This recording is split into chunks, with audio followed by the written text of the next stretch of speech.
a Javier. Javier, muchas gracias nuevamente, buenos días y dejo la palabra en manos de Amanda, que va a hacer una presentación tuya. Buenos días con todos los participantes. Doctor Morales, un gusto conocerlo y tenerlo con nosotros. El doctor Javier Morales es consultor, investigador y desarrollador de procedimientos organizacionales para la integración preventiva de conductas desviadas de fraude y corrupción. Ha desarrollado programas antilavado de dinero, auditorías y adiestramientos para instituciones bancarias, financieras bancarias y no bancarias, ley patriótica. Profesor universitario a niveles de maestría y doctorado en justicia criminal y psicología. Un gusto, doctor. Buenos días. Juan, ¿de qué países nos visitan? Tengo entendido que, por ejemplo, de Perú nos solicitaba alguien la participación. De México también alguien nos pidió la participación. Muy bien, perfecto. Pensé que había de Puerto Rico también. Pues bienvenidos todos. Voy a traer una presentación que estuve trabajando con la Defensoría del Pueblo en Ecuador, que a grosso modo trae los elementos conductuales de lo que voy a discutir. Así que para comenzar, en mi aspecto, pues soy un psicólogo que anda en el mundo financiero, así que me ando metido en cosas que no me incumben, pero como los asuntos que trabajamos son conductuales, pues básicamente lo que vamos a discutir. Los delitos financieros, básicamente en definición, en macro, es el delito no violento. Así que la mayoría de mis compañeros psicólogos jurídicos forenses están acostumbrados a la violencia, a la sangre. Yo de cierta manera pues también trabajo con violencia, pero violencia económica, ¿verdad? Principalmente con los corruptos que afectan los estados financieros empresariales y de los países. Y a esos aspectos pues quiero definir, ¿verdad? En general, ¿verdad? Cada país en su código penal o civil lo definirá en su aspecto particular. Pero en general, el fraudulento es la persona que bajo treta o mentira engaña a la gente. Es un estafador. Dependiendo de las circunstancias, pues se implica. En el caso del corrupto, son los mismos elementos conductuales. Lo único que varía es la posición de liderazgo. Así que el corrupto va a utilizar las mismas artimañas que el defraudador, es la misma definición conductual. Lo único que en este aspecto va a haber una posición de liderazgo de la persona en ese aspecto. Y por lo general, el otro tema que yo trabajo, que son los lavados de activos, pues las personas vinculadas en este tipo de delitos, pues tienen que mover el dinero en un sistema financiero y a esos aspectos, pues va ese proceso. Así que brevemente, en ese asunto, lo que nos compete en esta presentación es el análisis de la evidencia. La técnica, que voy a discutir en general más adelante, de la perfilación o la radiografía de esas conductas, lo que nos va a ayudar es a poder integrar o limitar la información, basta que por lo general se dan en estos tipos de delitos, ¿verdad? Por lo general, la mayoría de los delitos financieros van implicados a muchas transacciones de dinero, ¿verdad? O muchas personas vinculadas. Así que a esos efectos tenemos que tener los elementos conductuales para poder manejar e integrar esa evidencia. Entonces, la evidencia en este tipo de delitos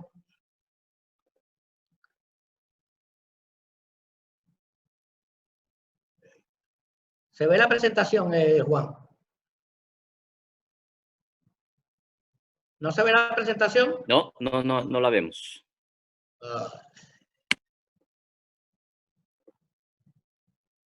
Muy bien, déjame ver. Bueno, ya mismo verificaré sobre estos aspectos. Muy bien, entonces, lo que le traía, en ese elemento, la evidencia puede ser de casos criminales como casos civiles o administrativos.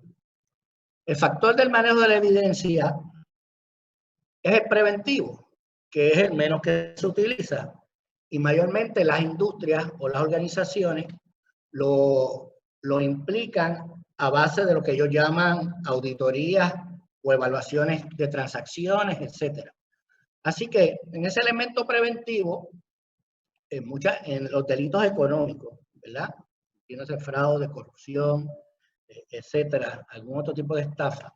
Las organizaciones, lo mismo las instituciones investigadoras, utilizan elementos preventivos que son auditorías, revisan las transacciones para evaluar que no haya ningún elemento que vaya contra las reglas, ¿verdad? Que implican a ese tipo de industria, etcétera.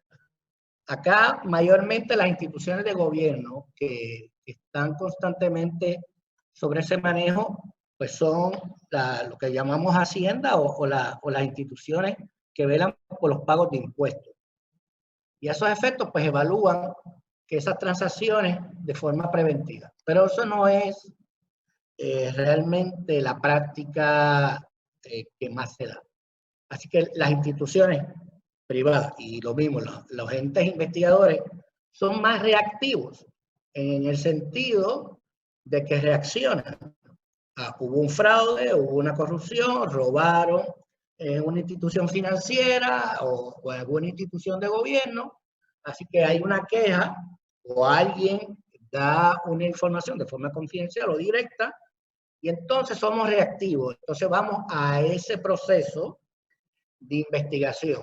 Entonces, por experiencia, tanto en Latinoamérica, en Puerto Rico y en Estados Unidos, en el proceso de ser reactivo, la mayoría de los entes investigadores, pues van sobre los procesos que tienen conocimiento, ¿verdad? Que es lo que vamos a discutir en la mañana de hoy.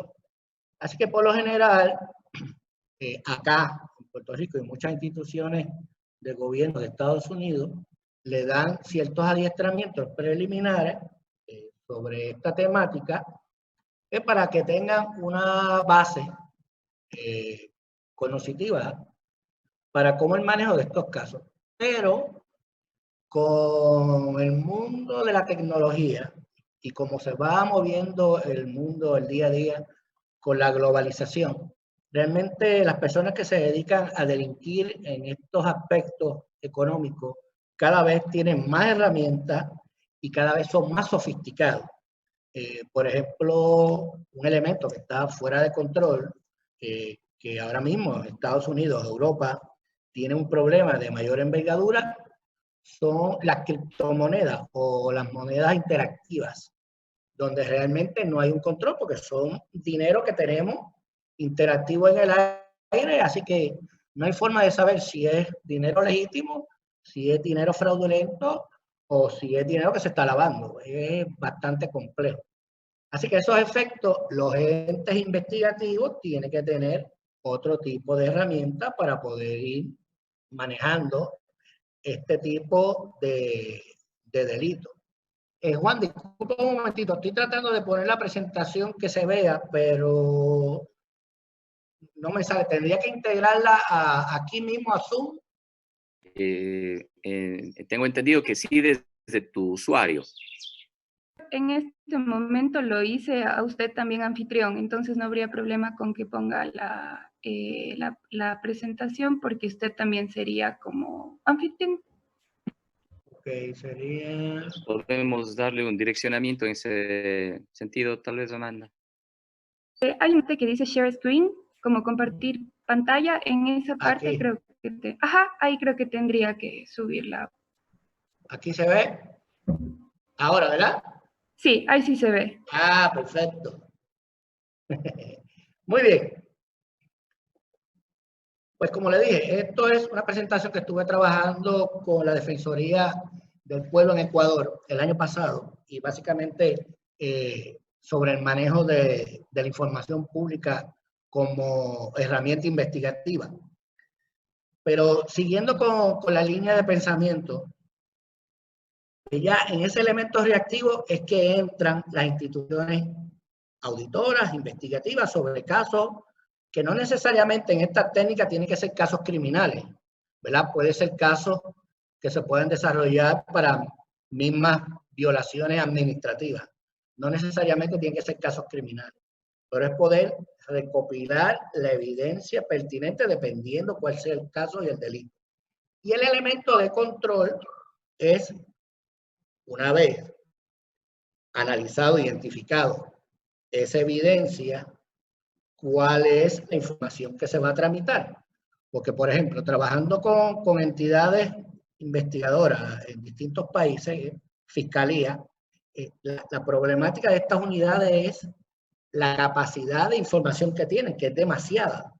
Así que cada ente investigador, desde su percepción, que ese es el problema, va a recopilar la información. Entonces luego la fiscalía tiene un problema porque tiene mucha información que tiene que integrar para poderle hacerla factible para el caso. Y entonces volvemos en el asunto de la perfilación o la radiografía de este tipo de delitos, es poder minimizar el tiempo y la base de datos. Porque créanme, cuando se trabaja en este tipo de delitos son muchas transacciones que hay que analizar. Así que esto, ¿verdad? La presentación en general. Voy aquí sobre esto. Esta es la empresa que dirijo. Ustedes van a tener, Juan le envío copias de esto para que le dé acceso a las personas que hayan participado. Entonces aquí hablamos de corrupción, que es parte del delito. Esto es parte de información que está en Ecuador y también en países de Latinoamérica sobre la transparencia. Pero lo que quiero ir es al asunto psicológico. Las certificaciones, muchas que he visto en Latinoamérica y en otros países sobre la perfilación, tienen una base, digo, aparte de otras instituciones específicas, pero las que he visto en general, muchas de ellas tienen una base desde los postulados que utiliza el FBI sobre la perfilación, ¿verdad? Y entonces es importante evaluar, como decía una profesora mía y un jefe que tenemos en Puerto Rico, de que uno no pone todos los huevos en una misma canasta, ¿verdad? En el mundo investigativo uno tiene que tener diversidad de metodología y técnica, así que uno no puede utilizar una sola y no hay una sola verdad, ¿verdad? Así que uno utiliza las herramientas a la mano y dependiendo del delito que se va a estar trabajando para poder integrar. Pero lo importante aquí es, de aquí no vamos a salir expertos psicólogos ni criminólogos, pero sí lo importante es que usted tenga una base sobre los comportamientos en los delitos económicos para entonces usted identificar patrones, ¿verdad? O lo que se llama las banderas rojas, cosas que se salen de la norma, y más allá de usted identificar eso, pues poder hablar con la persona experta en conducta humana que le pueda dar apoyo sobre esos elementos, ¿verdad? Y es un macro de elementos que uno tiene que ir manejando. Y lo primero que tenemos que definir es que estos individuos que andan en estas conductas de estos tipos de delitos son sociópatas, no psicópatas. Bueno, puede haber psicópatas, pero la mayoría en su conducta son sociópatas, ¿verdad? Que ya dentro de los análisis psicológicos y psiquiátricos, Puerto Rico, Estados Unidos, Europa, etcétera, ya están definidos, ¿verdad? Se utiliza la guía de análisis, el DSM-5, que es una guía de análisis de trastornos o patologías, donde podemos ver que estas personas vinculadas a este tipo de delitos realmente no tienen ninguna consideración o ninguna pertinencia sobre lo que es lo bueno o lo malo, y usted va a ver que ignoran los derechos y los sentimientos de los demás. Así que cuando yo le robo el dinero a usted bajo estafa, o acá que en Puerto Rico y Estados Unidos había una tendencia bien fuerte en los últimos 5 años, que inclusive el sistema de justicia de Estados Unidos ha tenido que darle prioridad a este tipo de delitos, que son las personas envejecientes. Acá define la ley de personas de 60 años o más que caen bajo esos elementos. Entonces utilizan ¿verdad?, los activos o los bienes de las personas viejas o de mayor edad para esquemas de fraude.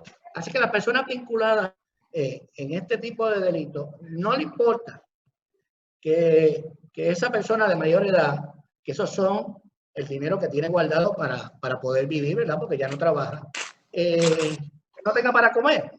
O lo mismo en los casos de corrupción. Los empresarios o los entes de gobierno no les interesa o tienen poco remordimiento sobre hurtarle el dinero a las personas menos válidas. Por ejemplo, en Puerto Rico tenemos un caso ahora que está sonando, que ahora por la situación ahora del coronavirus, pues se verá el año que viene, que sea la secretaria o la ministra de Educación se robó 15 millones de dólares de niños con problemas cognitivos. Así que ese servicio ahora a esos pobres niños no se le va a poder dar porque ella, junto a otras personas, se alega, pues se robó ese dinero. Entonces usted va a ver este tipo de conducta. Personas que tienden constantemente, y usted lo puede ver en todas las organizaciones, a oponerse a las demás personas y manipularlos. Son personas manipuladas, que quieren manipular. Cruel indiferencia, siempre hay un individualismo, ¿verdad? Poca culpa y remordimiento, prepotencia. Así que ya hay unos elementos, unos signos de conducta que ustedes pueden ver en estas personas. No quiere decir que la persona que tenga tendencia en estas conductas va a ser un defraudador, un corrupto, pero tenemos que evaluar los análisis conductuales y estadísticas, así que es una tendencia bastante marcada. ¿Verdad? Y usted lo ve, por ejemplo, en mi caso, que llevo 23 años trabajando este tipo de casos a nivel de gobierno de Puerto Rico y de Estados Unidos, la mayoría de los individuos en ese elemento es la ansia y la prepotencia. En casi todos los casos esa es la conducta que promueve. Entonces también hay una confusión en los casos de corrupción, y por eso es que hay cierto mal manejo del sistema de justicia.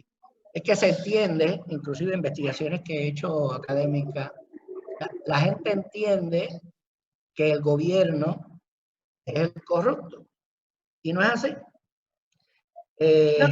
Doctor Morales, una pausa. Ahora, como usted es el anfitrión, ¿podría, por favor, hacer que se apaguen todos los micrófonos? Usted tiene una opción ahí para evitar que se escuchen ruidos de los hogares de los participantes. Vale, le doy Ahí dice, hay una parte que dice mute all, como a todos. Yo ya no puedo porque ahora es usted el anfitrión. Ah, ok. ¿Sí? Gracias.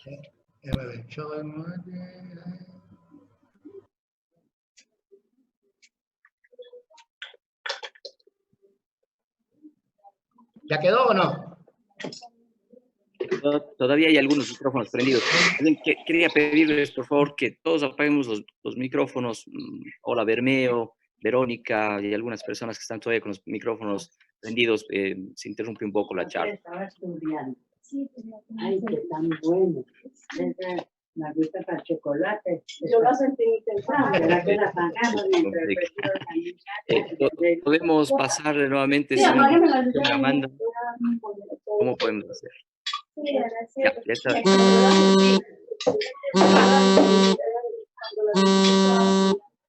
Un minuto nada más para solucionar este tema.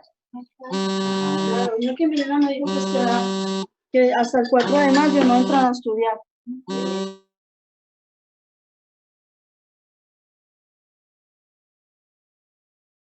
Ya, ahí están todos. Gracias.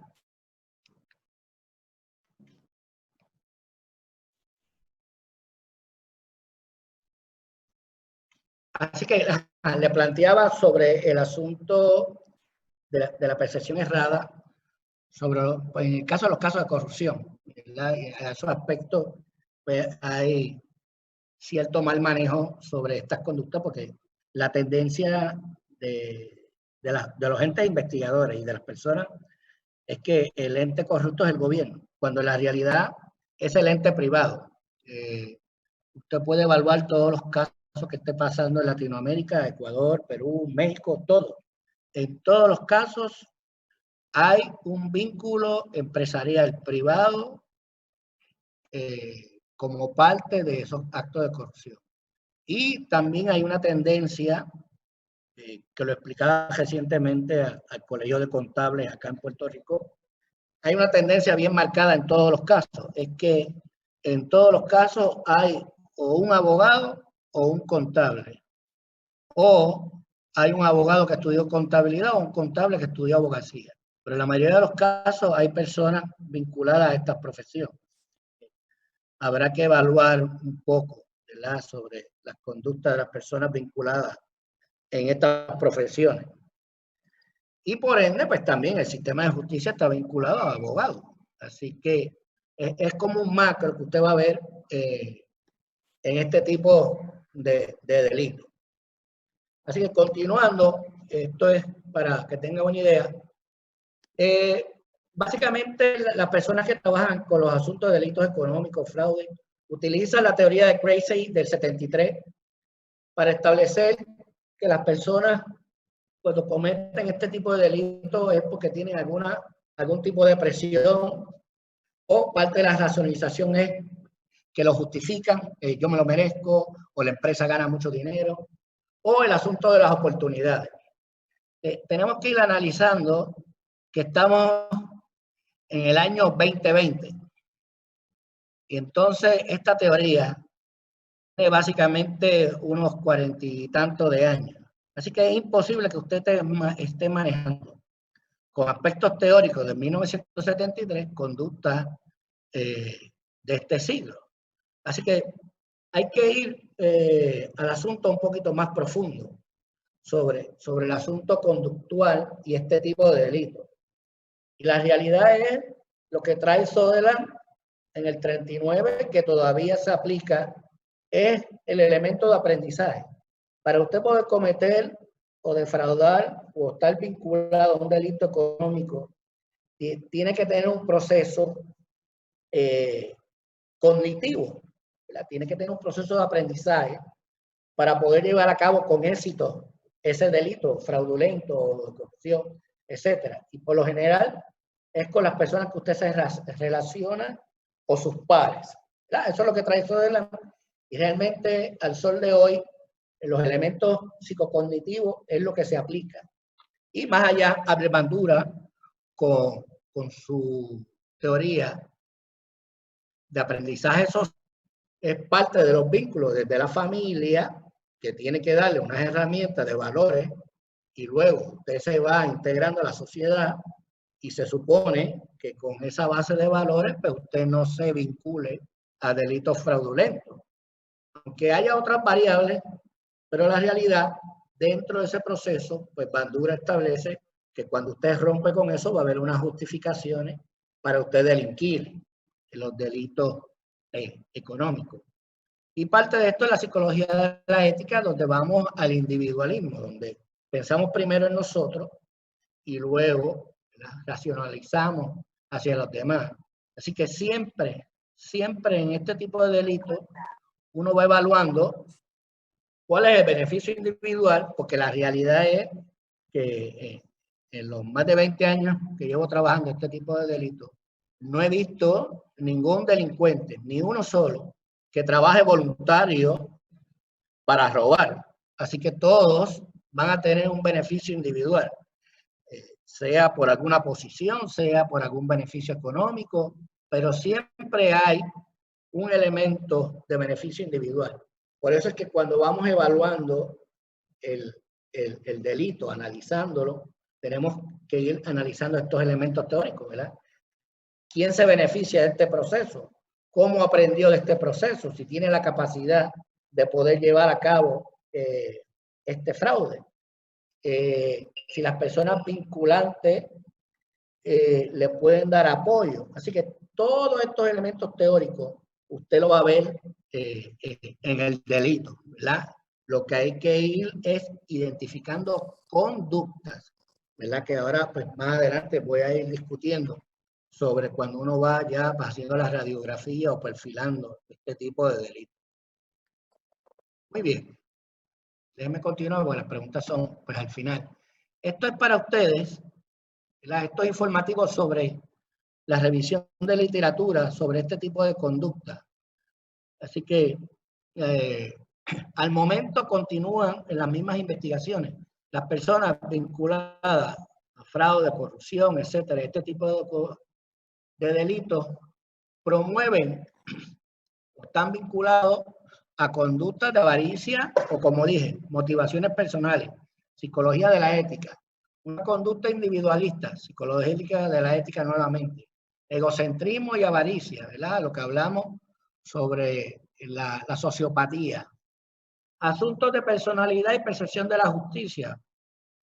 Muchas personas, por su desarrollo o percepción, pues entienden que están por encima de la justicia, o que pueden manipularla, que pueden controlarla, o que son intocables, ¿verdad?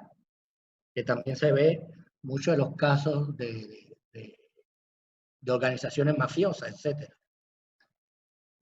También el narcotráfico. Conductas antiéticas al presente constantemente se siguen repitiendo.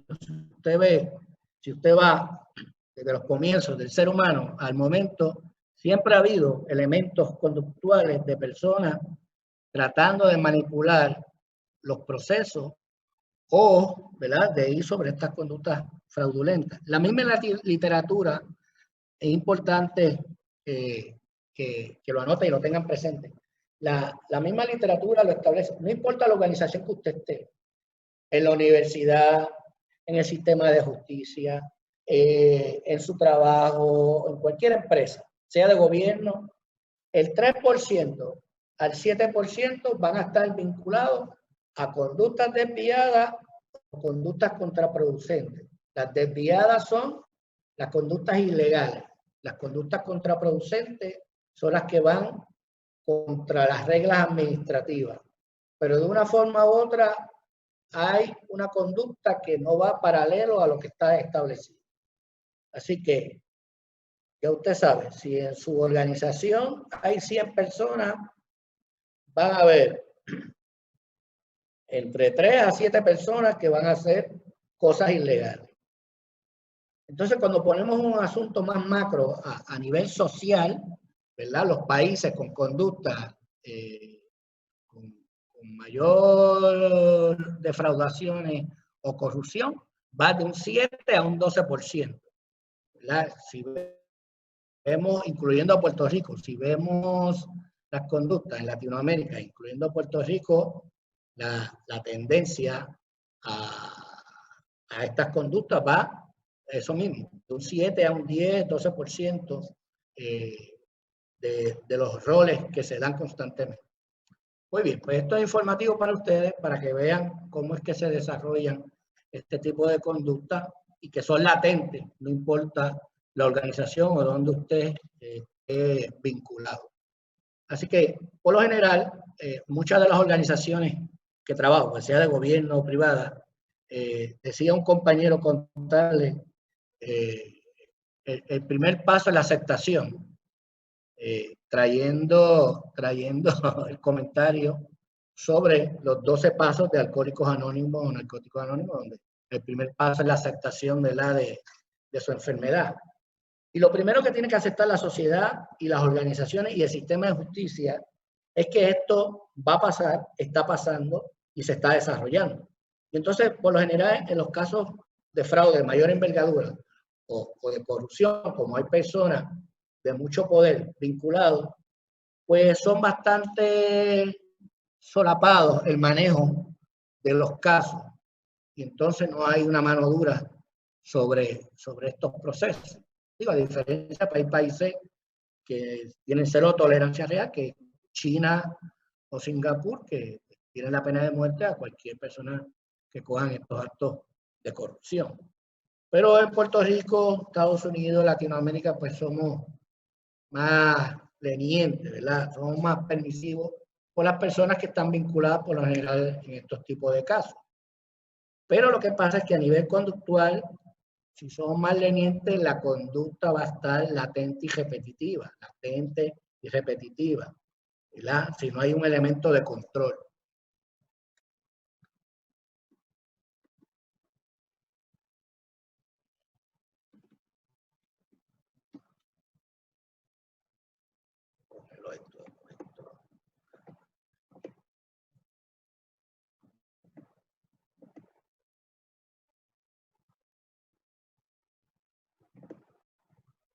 Bien, aquí tenemos información sobre el Fondo Monetario Internacional y el lavado de activos. Voy sobre esto porque no es lo que quiero ahora, a esto es lo que voy, ¿verdad? A la psicología investigativa o jurídica, que ya es los elementos procesales de poder perfilar y desarrollar datos específicos sobre este tipo de delitos. Bien, y en aspectos generales, esto es informativo para ustedes, la psicología investigativa, ¿verdad?, va a utilizar metodología científica, específicamente aspectos teóricos y metodológicos utilizados en la psicología, ¿verdad?, o las ciencias sociales, principalmente de la conducta humana, ¿verdad? Y se crean aspectos conductuales y psicológicos de la investigación, perfiles, casos criminales o civiles, etcétera, análisis de la escena del crimen, generación de hipótesis.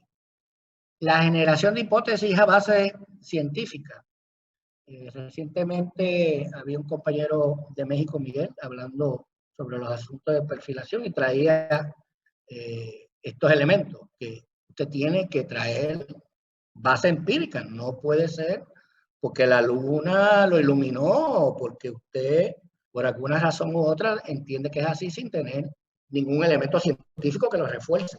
Si no, realmente no se puede validar. O tendencias estadísticas, ¿verdad? Si son casos nuevos, ¿verdad?, innovadores. Entrevistas, interrogatorios, entrevista cognitiva. En la entrevista cognitiva va enfocado como parte de la psicología del testimonio a esos elementos y recuerdos que pueda tener la persona, ¿verdad? Conlleva mucha práctica y preparación el poder dominar las entrevistas cognitivas. Así que los estudiantes que están en este mundo psicológico, forense, criminológico, la entrevista cognitiva es una herramienta muy buena, pero conlleva mucha práctica y entendimiento de la técnica. Y el asesoramiento de exposición mediática, ¿verdad? Acá en Puerto Rico y Estados Unidos pasa mucho que los casos los manejan más la prensa que el mismo sistema de justicia. Inclusive hay otros elementos que hay que tomar en consideración cuando se manejan los casos a nivel jurídico. Es que acá también hay una práctica que en ciertas salas de justicia son televisivas, así que se graban. Entonces eso cambia el comportamiento dentro de la sala, ¿verdad? Que más adelante voy a hablar sobre eso. Y en el caso de Puerto Rico y Estados Unidos, que también pues, utilizamos jurados, que son personas de la comunidad, que son los que van a determinar el proceso del juicio, ¿verdad? Así que pues, probablemente ustedes han visto estos muchachos de Criminal Minds que resuelven los casos en 45 minutos, son los mejores del mundo. Están los de CSI y otras cosas de Hollywood que han ayudado a que los estudiantes se integren más al área de la criminología, al área de la psicología forense, etcétera. Pero cuando ven que los casos no se resuelven en 45 minutos y que conlleva mucho esfuerzo y tiempo, pues muchas veces se desalientan. Pero más allá de Criminal Minds, pues vamos a hablar, ¿verdad?, un poquito más de la realidad del mundo. Y como dije, el modelo teórico que trae el FBI ha tenido, esto es informativo para ustedes, todavía pueden entrar a la página, toda la base de datos está. En mi caso, pues, trabajo ciertos casos en enlaces con ellos hace como 15 años, pero más delitos económicos, no delitos de violencia. Y ha tenido muchas críticas, y yo también pues los critico, es que básicamente la evidencia va a lo que se recopile físicamente, y entonces ellos hablan de una tipología que es el criminal organizado o desorganizado.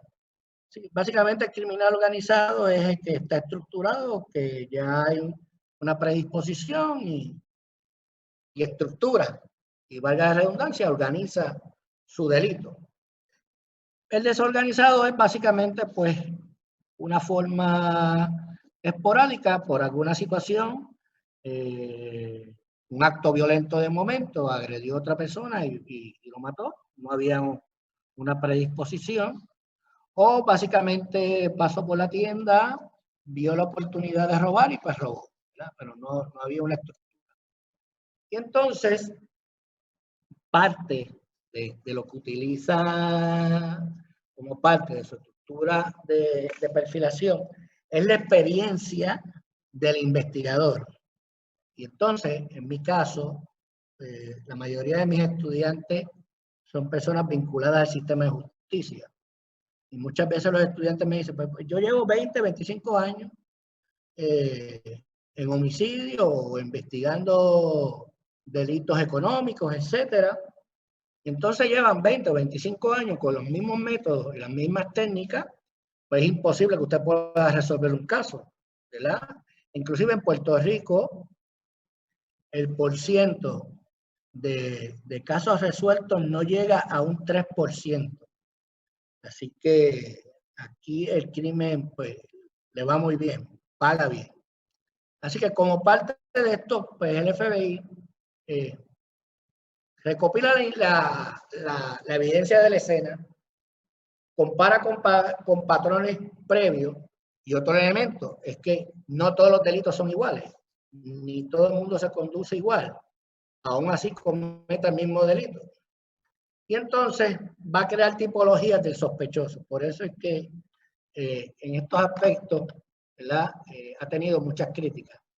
En la tipología de organizado o desorganizado no hay una muestra válida o científica, va a la intuición del investigador, y si el investigador no tiene mucha percepción o análisis en el caso de delitos económicos, pues hay un problema con ese caso.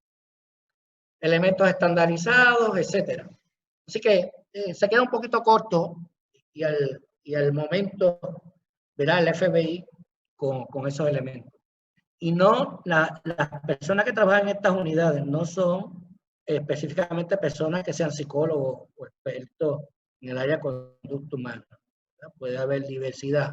Lo único que los adiestran en este tipo de elementos. ¿Verdad? Y eso pues también perjudica en el manejo del caso. Estos son los elementos del FBI. Está el compañero Brent Turvey, que más el enfoque que le da es al análisis conductual de la evidencia, ¿verdad? Parecido al FBI, pero más qué aspectos conductuales refleja esa evidencia recopilada. Eso a grosso modo.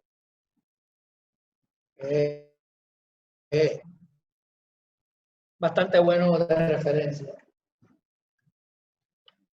Pues, Turvey pues, trae otros elementos conductuales en ese análisis. Pero, volvemos, la mayoría de todos estos elementos se han estructurado en crímenes violentos, no delitos económicos. Inclusive, Turvey ha escrito recientemente ciertos aspectos generales, pero de la corrupción dentro del sistema, ¿verdad? Mayormente enfocado a policías corruptos. Y las variables dentro de los delitos económicos pues varían, ¿verdad? Sobre cómo vamos a perfilar correctamente. Entonces, el modelo que más yo he recopilado para traer lo que es lo psicocognitivo investigativo es el modelo de David Cantor, donde ya este psicólogo trae todos los elementos psicológicos al análisis de la evidencia. Así que trae la selección de conductas de esa evidencia, la inferencia de las características a base de teoría científica y el vínculo de los enlaces criminales con estas conductas ya validadas de forma teórica, ¿verdad? Entonces él habla de cómo vamos a ir comprimiendo la información desde una base de análisis de espacio o análisis geográfico, ¿verdad? La residencia, la biografía del criminal, características sociales, características de personalidad de esa persona, historia educacional, ¿verdad? Vamos comprimiendo todos esos elementos para poder ir caracterizando, ¿verdad? Dependiendo del delito, quién puede ser la persona, ¿verdad? Esto es lo que trae Cantor, ¿verdad? Entonces, en esa área de perfilación geográfica, pues se trae todos los elementos de lo que es la geografía de donde conviven o donde fue el delito. Transporte, domicilio, la base del delincuente, operaciones, lugar de trabajo, aspectos culturales, etc. Y más o menos se hace un mapa mental de cómo es que esa persona pudo haber delinquido. Esto es, ¿verdad?, lo que trae Cantor. Esto es más o menos cómo que se utiliza la base de datos en el apoyo científico. Muy bien, pues vamos al elemento psicológico cognitivo investigativo, que es lo que yo postulo y trabajo principalmente. Primero, hay que ver los aspectos psicológicos y cognitivos de quien va a hacer el trabajo, ¿verdad? Lo traía el compañero Miguel de México la vez pasada en la perfilación. La persona que va a desarrollar el análisis de esta evidencia o va a evaluar la evidencia tiene que tener unas competencias, ¿verdad? Quizás usted ha trabajado 100, 200 casos de homicidio, de asesinato, y entonces le dan un delito económico, aunque usted tenga cierta base investigativa, la variable que usted va a trabajar, que es un delito económico, es totalmente distinto a lo que es un delito violento, ¿verdad? Y entonces, el investigador, ¿verdad?, aunque no esté familiarizado con el delito, o si está familiarizado con el delito, ¿verdad?, que ya sabe de delitos económicos, de fraude, tiene que entender, ¿verdad?, dónde, ahí vamos al área geográfica que trae Cantor, dónde pasó el delito, ¿verdad? Por ejemplo, si traemos el caso de la directora de educación, pues el delito se dio en ese edificio donde son las oficinas del Ministerio de Educación en Puerto Rico, y entonces hay que entender cómo es que funciona esa organización. Porque entonces la información que se recopile, usted no la va a poder entender. Pasa mucho, tuve recientemente un regulador donde le dijo a mi cliente que es una institución financiera, le indicó que se estaba lavando dinero y querían cerrar la institución financiera. Y en resumen, la persona que vino a investigar no entiende qué estaba pasando allá adentro, así que rápido trajo la definición de que se estaba lavando dinero, cuando realmente no era así. Es que la entidad de por sí da esos servicios y se trabaja mucho efectivo. Así que luego se validó con evidencia de que realmente no se estaba con actos de fraude ni lavando activos en la institución, porque las conductas que se llevan a cabo, que parece desde afuera, ¿verdad?, que no sabe que se puedan estar lavando dinero cuando realmente no es así. Así que el individuo tiene que entender, ¿verdad?, dónde se cometió el delito y cuál es la cultura, ¿verdad?, de esa institución o donde se cometió el delito. ¿Verdad? Lo mismo, si es un robo, pues entonces, pues, ¿cuáles son los elementos, ¿verdad? Primero, de evaluación operacional y psicológica de ese elemento, pues tenía candado, no tenía candado. La persona que dirige eso tiende a ser una persona que protege sus bienes o una persona descuidada, ¿verdad? Así que todos esos elementos de dónde es que se comete el delito y esa evidencia, la persona que va a estar investigando tiene que identificar todas esas variables. Así que ya poniendo que el investigador conoce la organización o el área geográfica donde sucedió, pues entonces ahora de la evidencia, por ejemplo, si fue un fraude dentro de una organización, de esa evidencia, ¿verdad? Que por ejemplo, por lo general es robo de información de la institución confidencial o robo de activos, ¿verdad?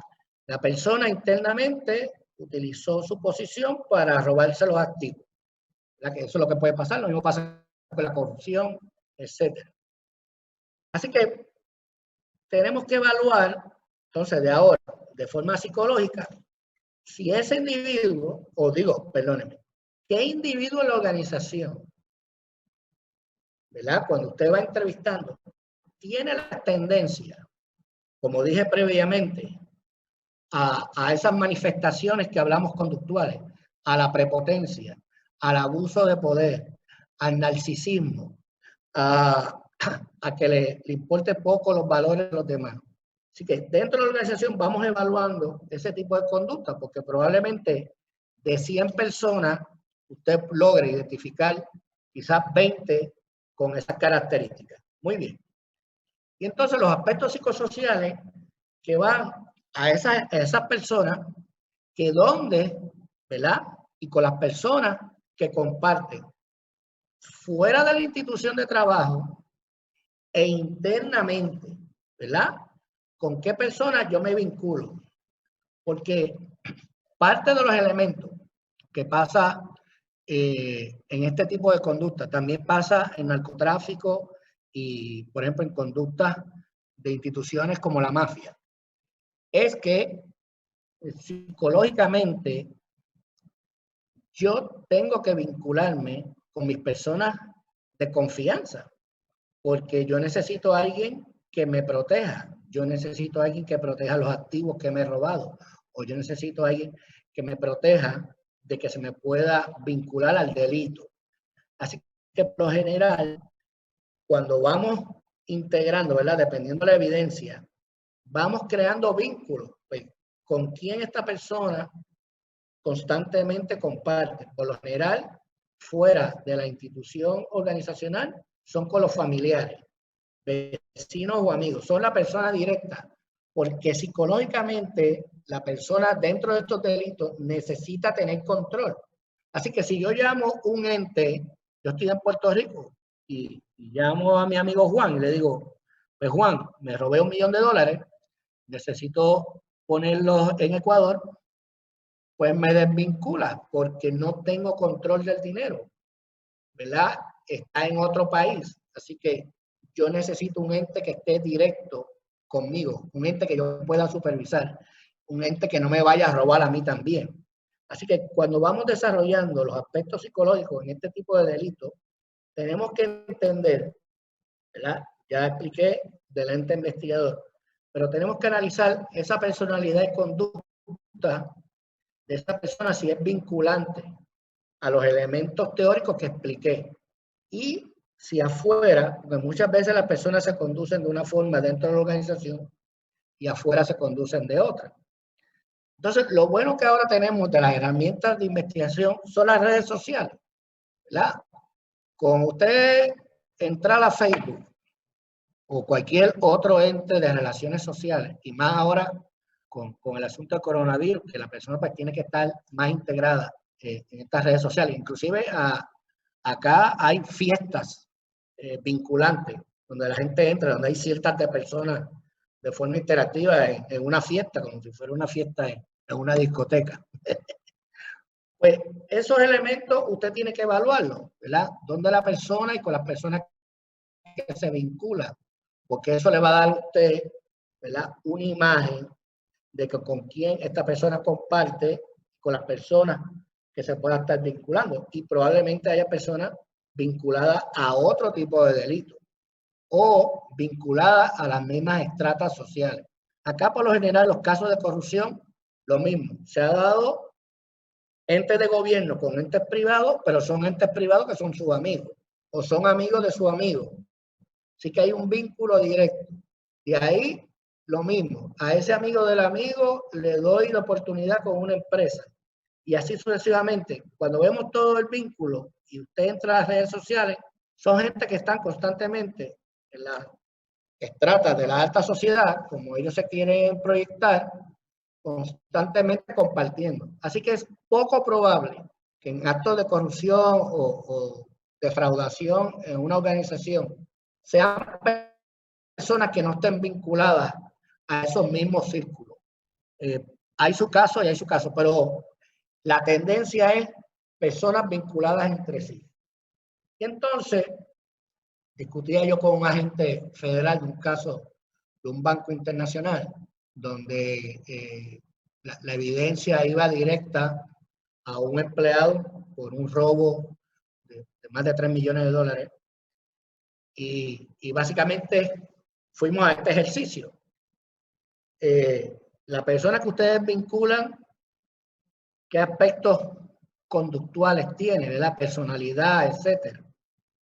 Luego de eso, lo más importante era la persona a que ustedes vinculan tiene la capacidad cognitiva de poder llevar a cabo ese delito. Pues no, la persona llevaba en el banco como 5 años, su siguiente supervisor llevaba 20 años en el mundo bancario y una persona con muchísimo conocimiento. Y yo le dije, cuando uno evalúa estas transacciones son sumamente complejas. Así que hay que saber, ¿verdad? Hay que tener la condición para poder detallar todos esos elementos que con un simple adiestramiento usted no va a poder hacer. Así que es poco probable que la persona que ustedes están vinculando sea la persona. Así que la persona en el segundo nivel. Y cuando empezaron a vincular las conductas y movimientos de dinero a la persona, pues claro, la persona llevaba más de 20 años, tenía una maestría en el área de administración, con especialidades en banca, inversiones, etcétera. Así que en ese elemento tenemos que en el área cognitiva, usted analizar si la persona tiene la capacidad de esa percepción, memoria, razonamiento, y lo que le traigo. Los delitos económicos son bastante complejos porque conllevan muchas transacciones. Así que usted tiene que tener recuerdo, ¿verdad?, de cómo es que se mueve el dinero y cómo es que se tramita. Y si va a vínculos internacionales donde mueve el dinero de Puerto Rico, Estados Unidos, Ecuador, Ecuador, Perú, México, pues es mucho más complejo, ¿verdad? Así que tenemos que evaluar si esa persona tiene la capacidad cognitiva de poder llevar a cabo ese proceso. Lo mismo yo analizaba acá con los estudiantes, la secretaria del Ministerio de Educación que les expliqué robó 15 millones. Pues ella tenía todos los elementos cognitivos para poder llevar a cabo esos actos de corrupción, porque llevaba 10 años en la institución, 5 como asesora y 5 como jefa. Así que, ¿quién más dominaba todos los procesos y tenía los contactos, ¿verdad? Su personalidad y aspectos psicosociales con personas vinculantes al mundo de la educación? Pues solamente ella. Es el caso que se está viendo todavía. Así que, una vez vamos recopilando todas estas variables, ¿verdad? Y estoy, grosso modo, porque podemos estar aquí un año hablando de esta temática y cómo manejar los casos. Es que cuando vamos manejando los delitos, usted va identificando, como le dije, las variables conductuales teóricas a la sociopatía o las conductas desviadas. Así que usted va entrevistando y creando una tabla, ¿verdad? Esos elementos. Usted quizás puede identificar, pues mire, las personas, fulano, mengano, perencejo, tienen más tendencias narcisistas, ¿verdad? Y usted le va dando renglones y elementos de valor a eso. Luego, en el elemento cognitivo es su conocimiento vinculado al delito. Así que usted va pareando, ¿verdad?, estas variables y dándole valor, ¿verdad?, lo que usted entienda que es más pertinente, ¿verdad?, para esclarecer el delito. Así que vamos utilizando también métodos estadísticos para poder ir en ese vínculo, dándole con la evidencia recopilada, que tenemos que ir analizándola, ese elemento de valor, ¿verdad?, que es más importante. Entonces, en el proceso ya investigativo, es todos esos datos, recuerde, ya usted viene dándole puntuación a las conductas. Ya usted viene dándole puntuación, digo, las conductas y el delito, ¿verdad? La conducta y la evidencia. Ya usted le está dando puntuación al elemento cognitivo que va vinculante a ese delito que usted va manejando. Así que ya al final, todos esos datos, ¿verdad? La información que vamos recopilando, usted dice que es lo más importante, la información de control, que es la vinculante directa a ese delito o a esa violación. Así que es bien importante que usted vaya pareando, ¿verdad? Los elementos del delito con conducta y evidencia, ¿verdad? Si, por ejemplo, su código penal dice, pues, de corrupción, persona que utiliza su puesto de gobierno corporativo para defraudar, utilizando métodos de mentira o engaños, bla, bla, bla, bla, bla. Así que los elementos del delito usted lo vincula con conducta y evidencia, ¿verdad? Reforzando lo más vinculante, ¿verdad? Poniéndole una puntuación. Por lo general, yo recomiendo, para que no se vuelva loco con los números, en una escala del 1 al 3 o del 1 al 5, principalmente del 1 al 5, ¿verdad? Por las diferentes variables de información que quizás se pueda desarrollar. Y entonces ya ahí pues tenemos toda la estructura del delito, ¿verdad? Con la información, donde pues vamos donde la fiscalía. Y entonces eso es el asunto de la psicología jurídica y el elemento vinculante. En todos los países que he ido hay una problemática seria en esa transición de las entidades investigadoras con la fiscalía, y son asuntos de personalidad. La fiscalía son abogados y se creen que tienen pues todo el conocimiento y el poder. Muchas veces entienden que los entes investigadores no hacen el trabajo como debe ser. Y todo este conflicto, que básicamente es asunto de personalidad. Entonces, hay que estar en la misma página para que el fiscal entienda cuál es la evidencia que necesita y también el ente investigador, para entonces darle mayor fuerza sobre eso.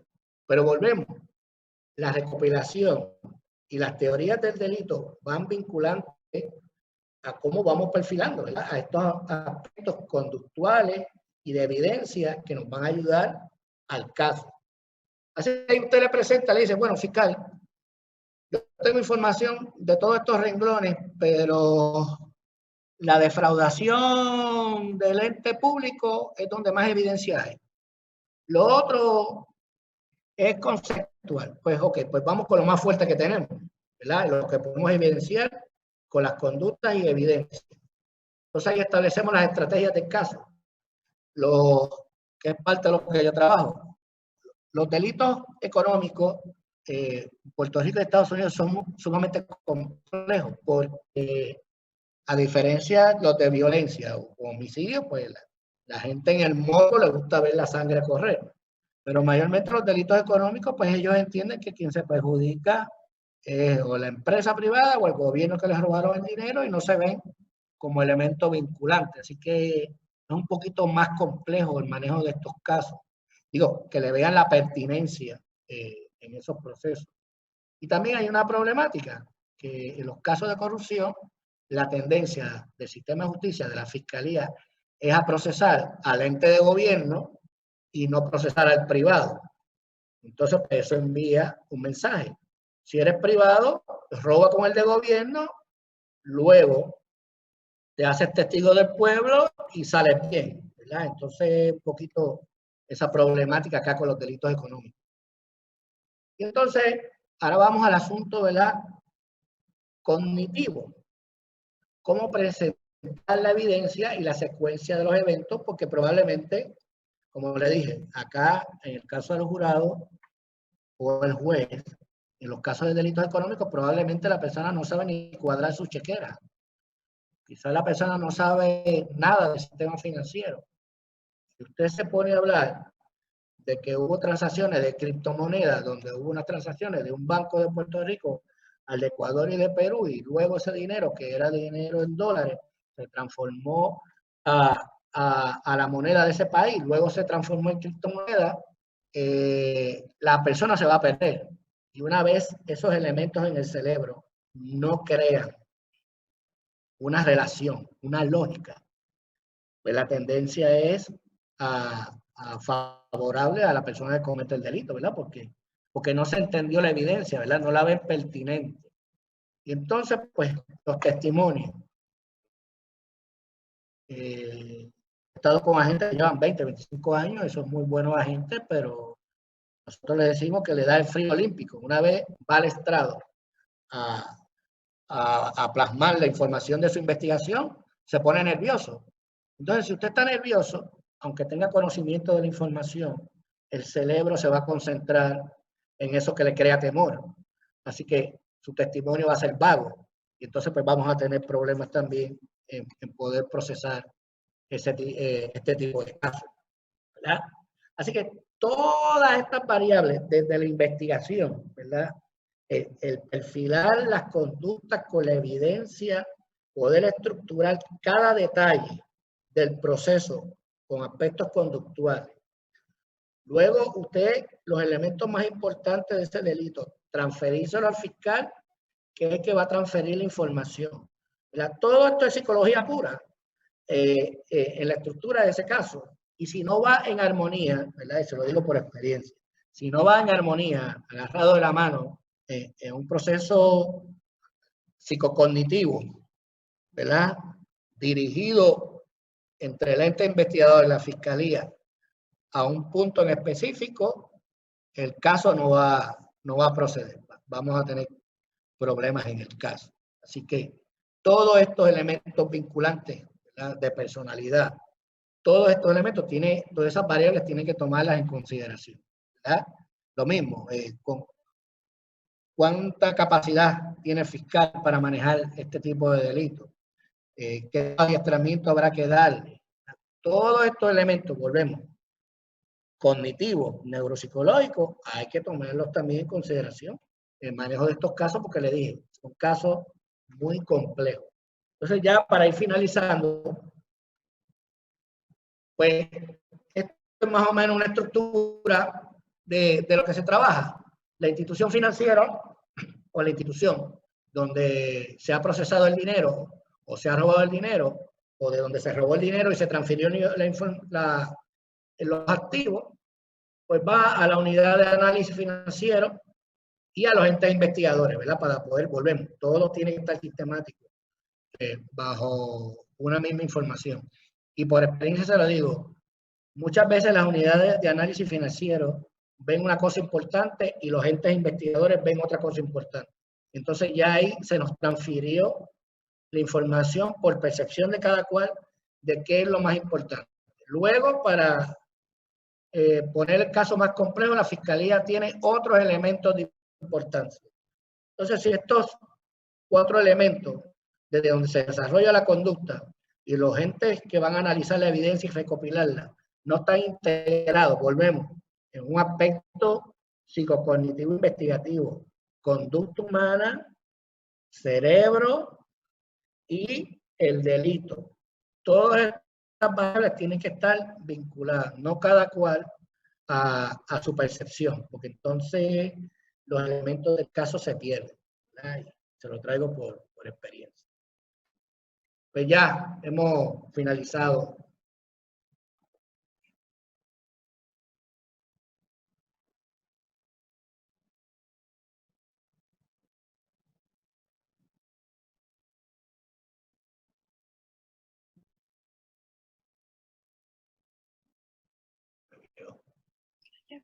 Ya cogí.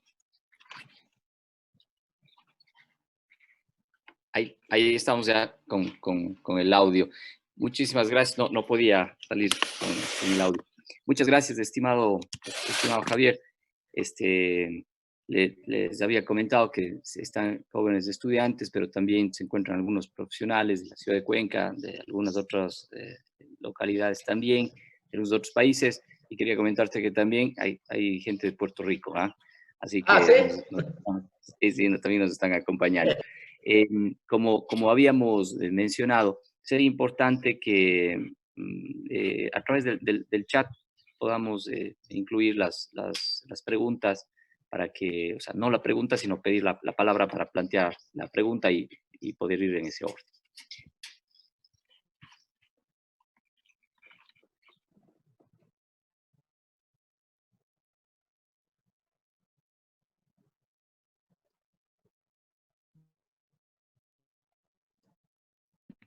Brandon Tapia tiene una pregunta, luego está Marcelo Matute y Ana Cristina Andrade. Buenos días, doctores. Buenos días, compañeros. Primeramente, agradecerle por su grandiosa intervención. Demasiado interesante, muy llamativa. Mi cuestión es referente a los lavados de activos. Es un tema que siempre me ha llamado la atención y en cierta ocasión tuve la oportunidad hace un par de meses de hablar con un directivo de una de las cooperativas de mayor, se podría decir, importancia en el país, el cual supo manifestarme y contarme que la cooperativa se mantenía con una política la cual en depósitos inferiores a $500 mensuales no se realizaba un seguimiento.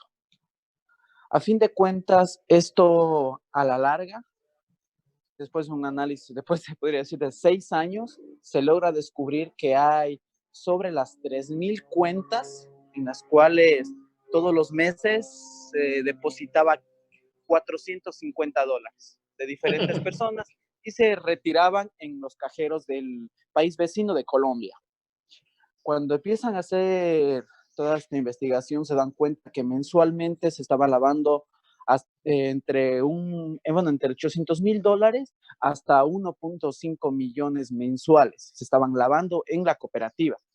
Solo a través de estas cuentas, los pequeños porcentajes de débito que la política de la cooperativa no permitía la investigación del departamento de lavado de activos.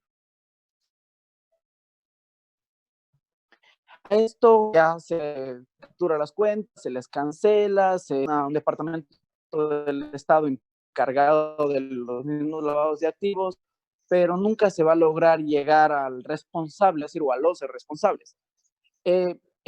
¿Cuál sería, desde su punto de vista, un análisis el cual podría llegar a encontrarse, podría decir, a la cabeza, al jefe de lavado de activos? Muy bien.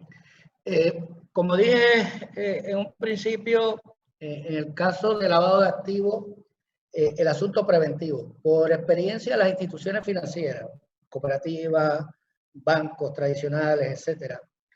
En todas partes, usted le puede preguntar por qué utilizan la cuantía de $500, por ejemplo. Entonces le van a decir, pues, así se ha estipulado, o así lo hace fulano de tal, o así lo hace tal banco, o así lo hace tal cooperativa. Así que yo repito lo mismo sin ningún análisis.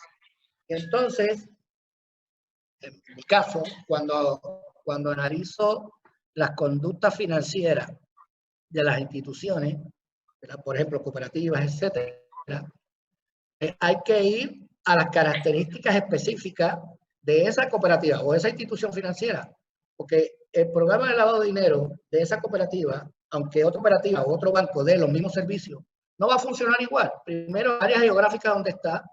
Segundo, el ente más importante, el ser humano, el factor humano que trabaja ahí o el factor humano que va a hacer las transacciones. Así que a base de esos elementos, ¿verdad?, de estas variables, cada institución tiene que diseñar su base de riesgo a base de la conducta de sus clientes. Porque quizás usted va a Quito y como hay más población geográfica, pues las transacciones son mayores. Así que delineamos a esos factores, ¿verdad? Eso es interno operacional de ellos.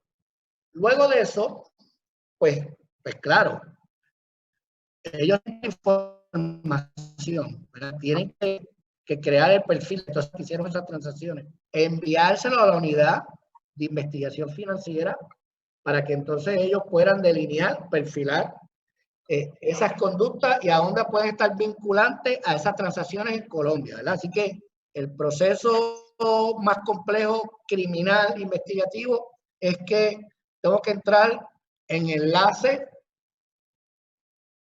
de compartir información con Colombia. Y volvemos otra vez al asunto conductual. Pues Colombia quizás está contento de compartir información porque le interesa el caso, o a Colombia le importa un divino el caso y no quiere compartir información. Así que el caso quizás se atrasa a lo que se va vinculando la persona final que se beneficia. Entonces, es como se dice en la teoría de lavado de dinero. Tú tienes que seguir el dinero, ¿verdad? Follow the money. ¿Quién lo deposita? ¿Cómo maneja esas transacciones? Y cuál es la persona final que lo obtiene, ¿verdad? Que usted plantea que fue en Colombia. Entonces hay que ver en Colombia quiénes lo utilizaron y hacia dónde llegó. Y eso es bastante complejo porque usted tiene que ir transacción tras transacción. Entonces quizás pueda ir agrupando transacciones, ¿verdad? Perfilando transacciones para entonces darle seguimiento. Pero es, como le dije, es bastante complejo y depende de las competencias de esos entes investigadores, de esas unidades de inteligencia financiera. Porque según me supo manifestar, se les hacía prácticamente imposible poder rastrear el dinero debido a que las personas creaban cuentas en Ecuador, pero la cooperativa se está manejando con tarjetas de débito y otras personas poseen las tarjetas de débito y las claves. Obviamente el que aparentemente que creaba la cuenta se quedaba, creo que a veces entre 20 y 50 dólares de las personas que pudieron interrogar. Pero otras personas utilizaban tarjetas de débito, retiraban el dinero a cualquier hora en el país vecino y nunca se pudo, sinceramente, él dice, nunca se pudo encontrar y por eso en la actualidad, que eso fue hace un año, será, hoy en día esta cooperativa mantiene nuevos métodos para depósitos en los cuales pide licitud de fondos desde los 5 dólares que usted deposite. Debido a esta millonaria, se podría decir, lavado de activos que se realizó. Ahora usted quiere depositar y le piden que acepte licitud de fondos para por tener eso, responsabilidad de alguien. Llegamos al ejercicio de los extremos y eso operacionalmente es un dolor de cabeza para ellos. Así que eso está, tomando como parte de los 5 dólares que usted plantea. Eso está mal diseñado. Y el elemento vinculante y de responsabilidad es al dueño de la cuenta. Si usted tiene una cuenta, por ejemplo, y usted le presta su tarjeta a su esposa, a su papá, a su mamá, y ellos están haciendo transacciones de narcotráfico, usted es responsable. La persona vinculante a la cuenta es el responsable. Así que las personas que estaban vinculantes a esas cuentas son las personas responsables de validar esas otras transacciones. Así que si las hizo otra persona, pues que diga quién es. Si no, por ejemplo, acá los procesos judiciales va vinculante al dueño de la cuenta. Aunque usted no haya sido el que manejó el dinero, lo manejó otra gente, a quien van a procesar por lavado de dinero es a usted, al dueño de la cuenta. Exactamente, como ser también el Código Orgánico Integral Penal habla sobre en el artículo 217 sobre esto y menciona de que en el caso de que, bueno, no tienen, se podría decir, relación directa, están en un punto indirecto, tendrían una prisión de 1 a 3 años.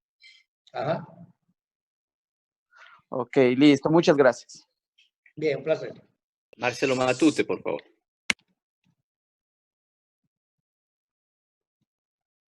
Sí, buenos días, doctor. Doctor Javier, también muchas gracias. Excelente presentación. Mi pregunta iba direccionada a lo que hablábamos de que en China se implementaba lo que sería la pena de muerte como una medida para intentar reducir los casos de corrupción. ¿Podríamos decir que esto está funcionando, que sería factible aplicarlo tanto en China como en otros países, o es necesario que se plantee otro tipo de medida? Gracias. Se me olvidó hacer ese comentario que por lo general hago siempre el comentario. La pena de muerte, yo no estoy de acuerdo con la pena de muerte, pero en Puerto Rico y Estados Unidos, el elemento vinculante de la pena de muerte es que son minorías, ¿verdad? Personas en minoría y representación de la sociedad, o personas pobres, ¿verdad? Así que, por lo general, en Estados Unidos, que es uno de los países donde más personas han sido procesadas por la pena de muerte, pues han sido personas pobres. Pero, a su pregunta, en los casos que yo trabajo, que ahora pues estoy promoviendo como China o Singapur, la pena de muerte es que al momento de hoy, yo no he visto ni un solo corrupto, ni uno solo que sea pobre o sea minoría. Así que todos, por ejemplo, acá en Puerto Rico pagan abogados de 200 a 500 dólares la hora. Así que tienen muchos activos. Así que como no está ese elemento de minoría o de pobreza en este tipo de delitos, sería razonable evaluar cómo China y Singapur manejan este tipo de delitos, porque sus estadísticas son bien bajas, bien bajas. Ana Cristina Andrade, por favor. Muchas gracias, doctor, por su intervención. Para la mayoría de los estudiantes que nos encontramos aquí, todavía estamos teniendo recién este acercamiento a ese tipo de casos, y es bastante interesante conocer de qué manera también se lleva Estados Unidos, Puerto Rico, entendiendo que se da o se ve una rigidez mucho más grande, puesto que en Ecuador, si bien existen algunos casos o no es mentira o no es un hecho, que la mayoría de los actos de corrupción son bastantes y se encuentran frecuentemente. Hace unos meses, dentro de la universidad, nos acompañó una ponente española, Nieves Sanz, en la cual nos hablaba respecto de esta política criminal referente a los casos de corrupción, y nos señalaba que la acusación popular es bastante relevante en los casos como Ecuador y Latinoamérica, porque quisiera señalar que en este momento de emergencia sanitaria incluso se dio un caso de corrupción, o se está investigando todavía, de lo que es el sobreprecio dentro de venta de mascarillas en el Instituto de Salud Pública.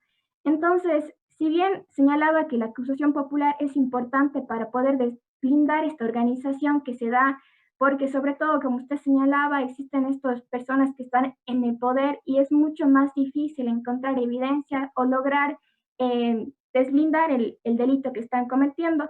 No obstante, a mí sí me interesaría saber de qué manera es posible que estos casos que se dan dentro del gobierno ecuatoriano puedan llevarse con objetividad, puesto que hemos analizado que en muchas ocasiones dentro del Ecuador la mayoría de investigaciones no son tan objetivas como se señala, sino más bien tienen tintes políticos y van dependiendo del gobierno del turno en el cual se encuentre. Muy bien, bueno, en los casos de Ecuador los conozco bastante bien. Sí, la situación en Latinoamérica, ¿verdad? En Ecuador, y no es que no pase en Puerto Rico y Estados Unidos, porque tenemos unidades, por ejemplo, el FBI, que Hollywood lo pone como lo más grandioso, es una de las entidades que evalúa o investiga dentro del sistema también corrupción, pero ellos son parte del sistema y ellos no han estado ajenos a casos de corrupción también. Entonces, se supone que el sistema, ¿verdad?, de justicia se autorregule y se autoevalúe entre sí. Y entonces, si hay una persona en el proceso que trata de tapar la investigación, pues otro ente en el proceso pues pueda ser desvinculante, ¿verdad? Todo el mundo en el sistema, alguien tiene que tener el control. Todos se velan entre sí.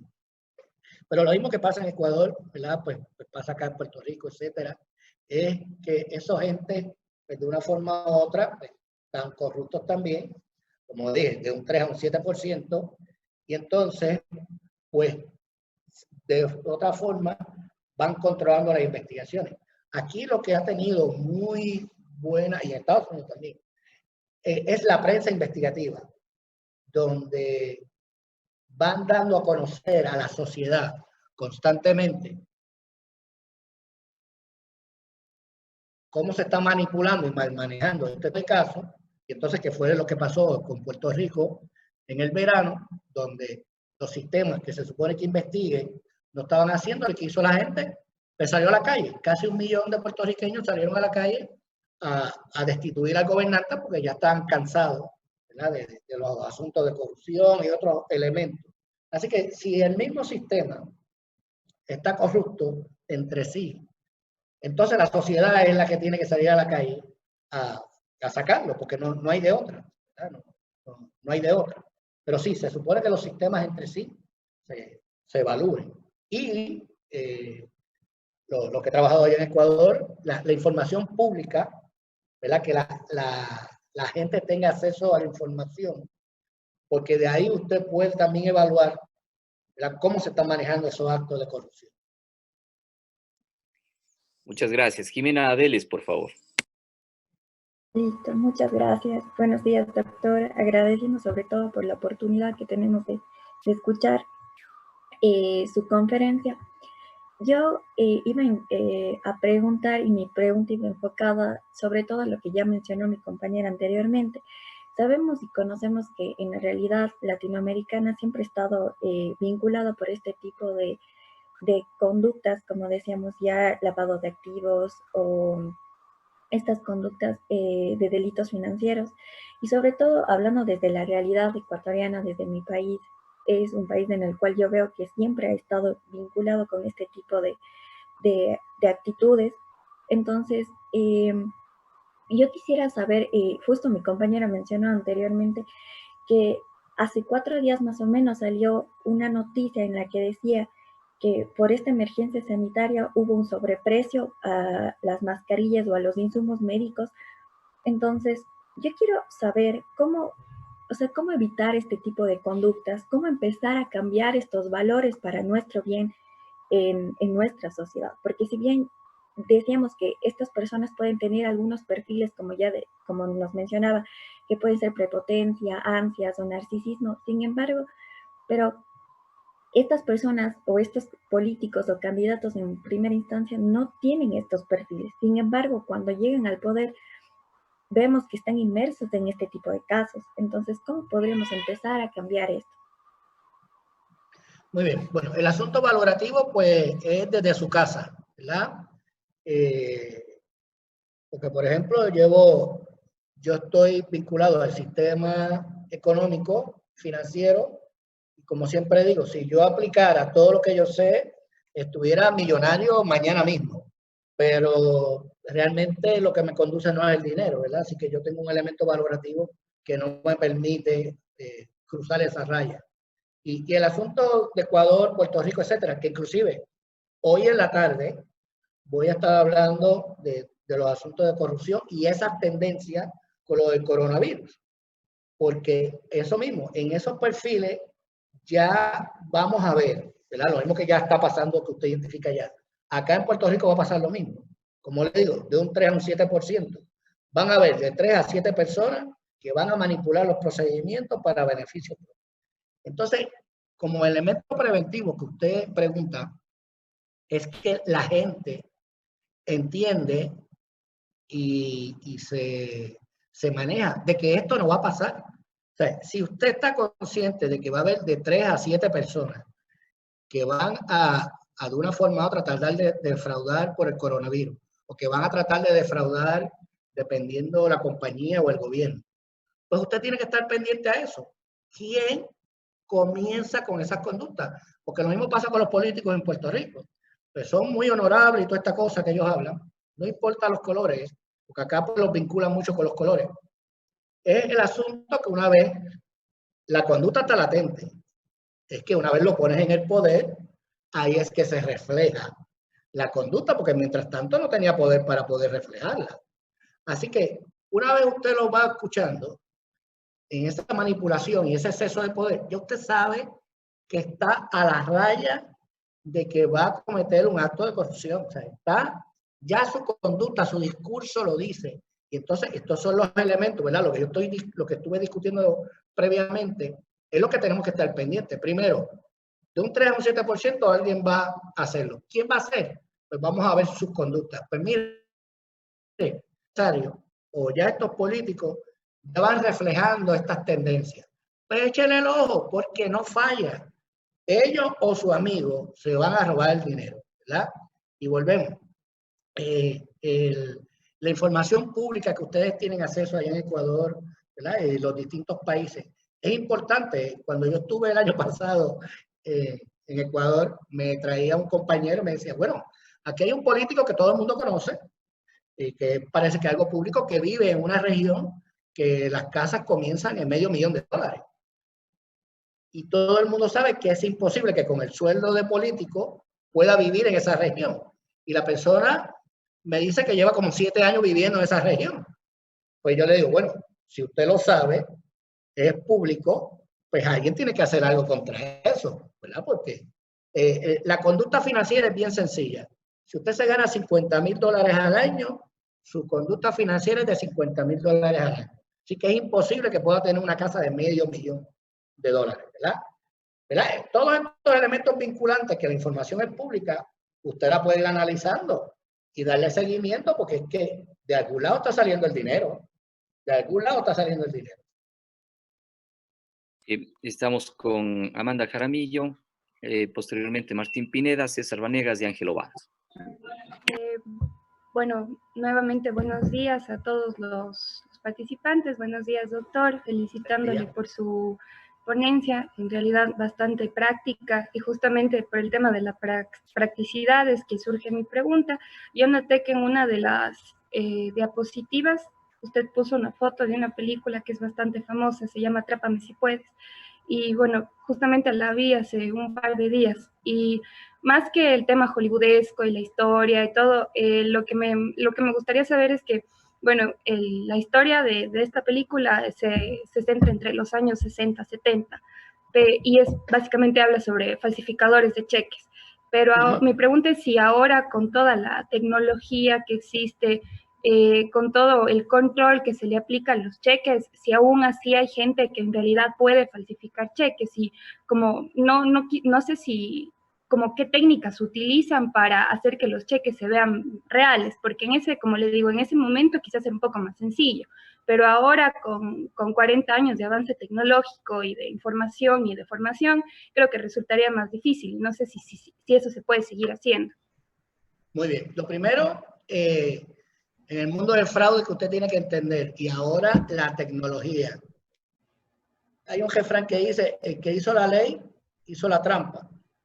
Así que el que hizo el control sabe cómo descontrolarlo. Lo mismo pasa con los sistemas antivirus, etcétera. Pues eso es un control que lo creó otro ser humano, pero hay otro ser humano que lo conoce y puede descifrar ese proceso. Porque no hay nada secreto en este mundo ahora, ¿verdad? Usted tiene unos vínculos de control en esos cheques y tarjetas, muy bien. Así que ya yo sé cómo descifrarlo. Y los sistemas lo que hacen es tratar de ir evaluando esa conducta. Pero se lo puedo decir, en el mundo de la tecnología, todos los días hay una persona buscando la forma de romper los procesos de control.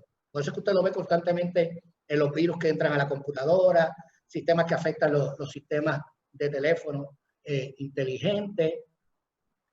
En las organizaciones y otros elementos es que usted tiene que estar casi paralelo a la conducta criminal. Usted tiene que ser otro criminal más, digo, en mente, no en actuación, ¿verdad? Después no diga, el doctor Morales me dijo que sea un criminal, no. En mente, para que pueda entender la conducta. Y entonces tener elementos preventivos. Pero, ¿verdad? Yo que ando en ese mundo constantemente, estamos expuestos. Si usted compra por internet y utiliza una tarjeta, igual que yo, estamos fastidiados. Porque la información está en el aire. Y la gente lo que hace es buscarla y la recoge. Entonces, la recomendación para uno como individuo y a las organizaciones es estar constantemente en esa prevención. Porque muchas veces la gente la dejadez como que a mí no me va a pasar. Oye, si pasó al Pentágono en Estados Unidos, que es una de las instituciones de mayor protección en el mundo, no te va a pasar a ti. A ver. Así que en ese mundo vamos constantemente. Y en mi caso tuve la oportunidad de conocer a Vigandel, que es la persona que se personifica en esa película, ¿verdad? Y básicamente las personas que están en el mundo de defraudar buscan y analizan, ¿verdad? De forma psicológica, dónde está la debilidad del proceso. Y siempre, por ejemplo, yo doy un adiestramiento de fraude de cheque de préstamo. siempre es el mismo denominador común. Usted sabe dónde está la brecha o dónde está la debilidad del proceso. No se imagina. En el ser humano que los procesa. Yo veo la debilidad en que va a procesar el préstamo. Así que le doy información falsa. Entonces le creo una distracción y los detalles usted no lo ve. Así que logro defraudarlo. Eso es lo que él hacía en la película. Ver las personas despistadas, descuidadas. Y eso eran los vínculos de manipulación. Y lo mismo pasa en las organizaciones donde sea. Yo busco la persona con mayor debilidad emocional y ese que le caigo arriba. Recientemente tenía una estudiante que me dice que tenía este proyecto, se llama World Venture. World de mundo, Venture de aventura. Y entonces, tan pronto me dijo el nombre, yo le dije, eso es un esquema de fraude. ¿Verdad? Son esquemas piramidales donde la gente gana viajes y vende viajes, ¿verdad? Por todo el mundo. Pero como es un esquema piramidal, pues es un esquema de fraude. Y entonces, pues se molestó porque era su gran proyecto. Entonces le envié como 7 casos de evidencia de fraude que los estaban procesando por el sistema de justicia. Y aún así la persona me decía, pero de verdad eso es un fraude. Y yo, te estoy enviando 7 casos judiciales de que se está procesando esa organización y todavía tú lo dudas. Me sigue. La gente de la incredulidad pues cae en esos procesos. Así que la prevención es estar atento. Digo, y lo mismo uno en su carácter personal. Muchas gracias. Martín Pineda tenía algún comentario.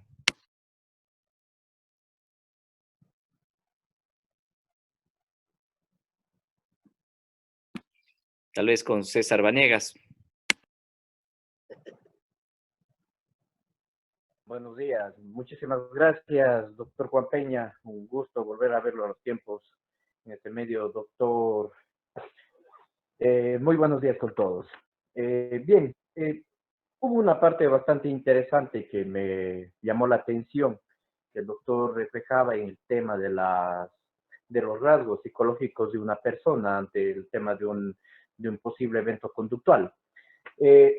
Hay que determinar un par de cosas aquí. Por ejemplo, dentro de la escuela finalista, que es la que manejamos aquí básicamente en el ámbito penal, en el ordenamiento jurídico ecuatoriano, se establecen 2 tipos de situaciones para establecer el dolo. La una es el tipo del conocimiento, el tipo cognitivo y el tema de la situación volitiva con el fin de determinar el dolo dentro del establecimiento de una infracción. Ahora, es necesario, obviamente, el tema de conocer la experticia, o más bien dicho, ser un experto dentro del tema financiero para poder realizar o cometer el delito como tal. Pero esto también, no sé, doctor, si es que esto daría un tema de una presunción de una vista de derecho penal de autor, por un lado, en el cual obviamente estaríamos viendo de que sería una evidencia que no tendría mucho asidero si es que vamos al tema de vincularle como autor, ya que es proscrito en el país.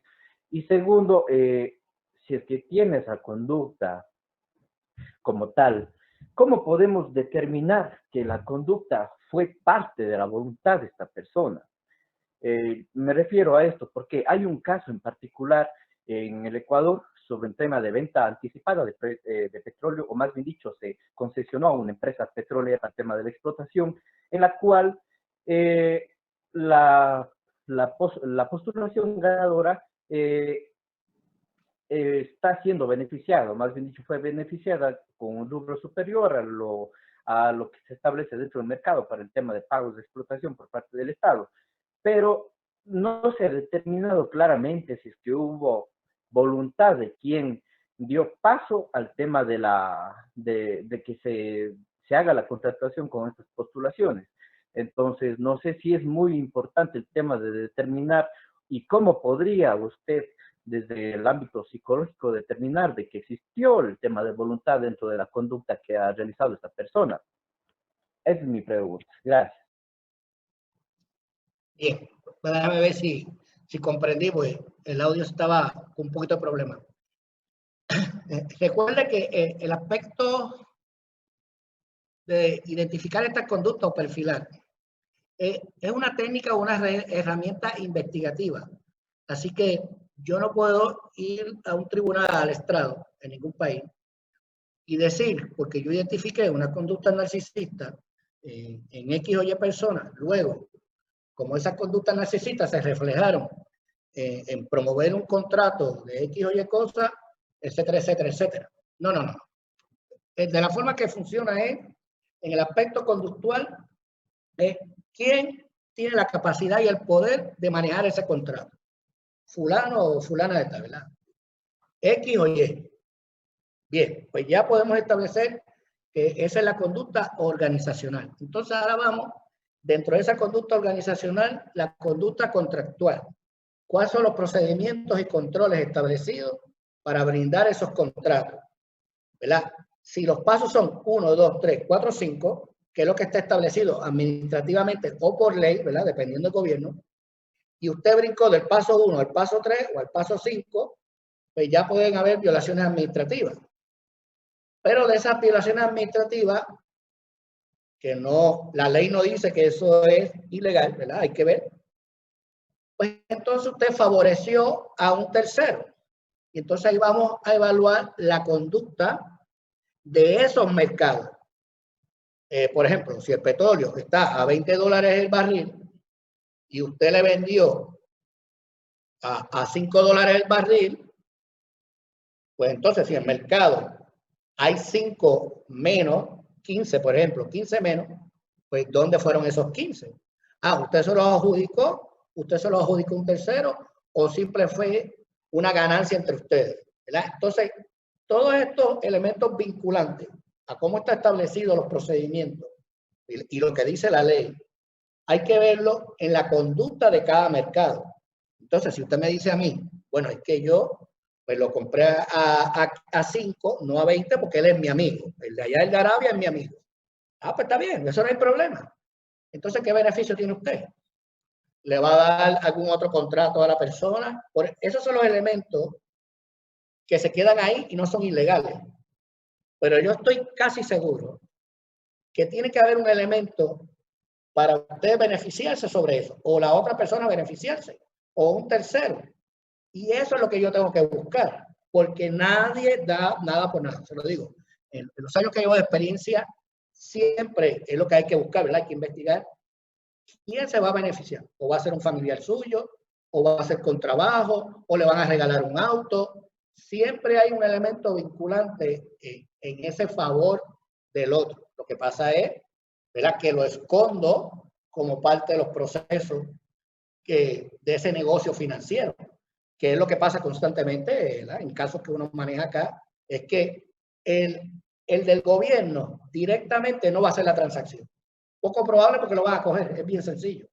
Así que yo voy a hacer el negocio con el de Saudi Arabia en el petróleo, por un ejemplo, y el de Saudi Arabia me va a enviar unos boletos para ir para allá a viajar, o me va a enviar un auto, algún elemento vinculante, un familiar, volvemos. Porque usted no a su profesor que le dio buena nota. No, no, no, no, no. Usted se lo va a regalar como el elemento vinculante a un amigo directo o un familiar. Entonces esos son los elementos conductuales que uno va canalizando para poder integrar, ¿verdad?, dónde está el beneficio de la transacción, ¿verdad? Porque es parte de las estrategias cognitivas de esas personas. Cómo yo desvincularme del proceso. Por ejemplo, una técnica que se está utilizando muchísimo en todas partes en el lavado de activos es que yo creo créditos o préstamos de lo que sea y se lo vende a usted. Y usted se lo vende a su amigo. Y usted se lo vende a su amigo. Y usted se lo vende a su amigo. Pero al final, el dueño rentable de eso soy yo. Y hay 20 personas vinculantes a eso. Así que si yo voy a investigar, tendría que investigar las 20 personas que probablemente están en todo el mundo repartidos. Y así, ¿verdad?, es que vamos solapando y moviendo el dinero. Pero esos elementos conductuales es lo que uno va haciendo vínculos, ¿verdad?, dependiendo cómo se maneja la organización, los reglamentos contractuales, la ley. etcétera. Por eso es que todas esas variables hay que interconectarlas. Entonces, la tendencia de los investigadores, ¿verdad?, que es el asunto cognitivo también, es hacerlo más sencillo, porque a nadie le gusta complicarse la vida. Y estos casos son complejos, ¿verdad? Y es parte de los elementos que uno tiene que ir integrando. Pero lo mismo, la perfilación es una herramienta, una técnica, utilizando metodología científica, para establecer esos vínculos, ¿verdad?, y validarlo, ¿no? Va validándolo. Por eso que le digo, usted le va dando valor para poder ir creando esa integración. Pero es parte de eso. Perfecto. Ángel Obando, por favor.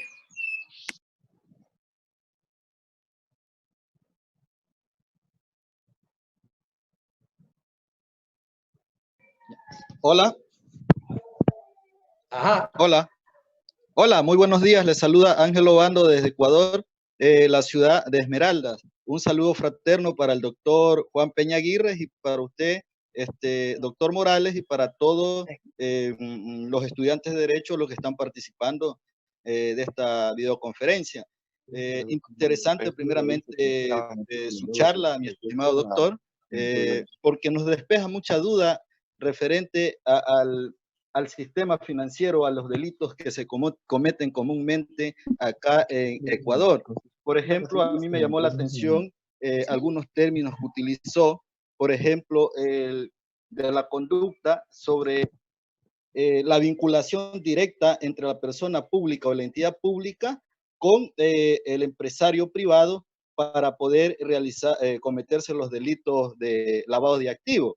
Otra cosa que me llamó la atención es hecha la ley, hecha la trampa, ¿no? Y eso también me deja una leve sensación de lo intencional o lo premeditado de algunos sistemas que se implementaron en el Ecuador para proteger supuestamente los recursos económicos del Estado. En el sentido de la contratación pública, por ejemplo, en la contratación pública se implementaron el sistema como el CERCO, contratación pública, y también de compras públicas, donde desde ahí nos decían que era un sistema muy importante para evitar todo este tipo de situaciones, pero a la larga terminó dando muchos problemas porque allegados al gobierno, personas del gobierno, eran los que terminaban ganando los concursos y se terminaban beneficiando, y después se preguntaban cómo solo esas personas podían ganar los concursos. Y a esto se da el asunto de que la mayor parte de esas empresas que contrataban con el Estado vendrían a ser empresas fantasma. Entonces, digo, habiendo una unidad de investigación de delitos financieros, estando Fiscalía, el SRI, que recopila toda la información y hace una investigación, recopila toda esa información que después tiene que contactarla, no se pueden descubrir este tipo de empresas fantasma donde terminan beneficiando a no terceras personas directamente, porque esto queda concebido que el que mayormente se beneficia de estos contratos, de estos recursos que se desvían, es la persona que autoriza desde la función pública la contratación como tal.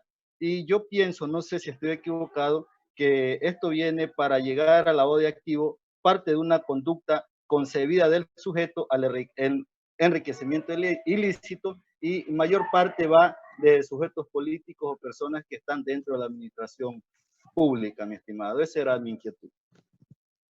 Muy bien. Sí, como dije previamente, inclusive es interesante, recientemente estuve con la doctora Indira Luciano, una economista acá en Puerto Rico, y lo interesante en Puerto Rico, la problemática del gobierno de corrupción, desde el 1960, todos los estudios que han hecho, desde 1960 hasta acá, todos han sido vinculantes a los contratos. Y al sol de hoy, 2020, todavía no hay control contra los contratos. O sea, ya la literatura, las investigaciones, todo el mundo sabe que los contratos es el medio del vínculo de la empresa privada con el gobierno y la corrupción. Y todavía no lo controla. ¿Por qué? Por eso mismo, a lo que usted plantea, a las conductas vinculantes. El gobierno necesita cómo controlar a mi amigo, que es el de la empresa privada, para poder hacer ese enlace. Y entonces, por experiencia, las unidades investigadoras en delitos económicos, siempre yo le doy una escala para evaluar qué metodología utilizan para investigar este tipo de delitos. Más del 97% no tiene una metodología, como le dije. El de la unidad de inteligencia financiera hoy se levanta, el sol lo iluminó y va a investigar la empresa tal. Los de delitos económicos del Departamento de Justicia en Ecuador se levanta, el sol lo iluminó, investiga otra cosa. Así que nadie tiene una metodología científica, nadie tiene una estructura hacia dónde dirigirse. Por eso es que anda todo el mundo tirando balas al aire, ¿verdad? Y no conecta nada. Y la presión también que tiene el político para que no se investigue. Entonces, si eso no se integra, si no hay una metodología y un elemento de control, ¿verdad? Como le dije a la compañera previamente, van a seguir robándose el dinero.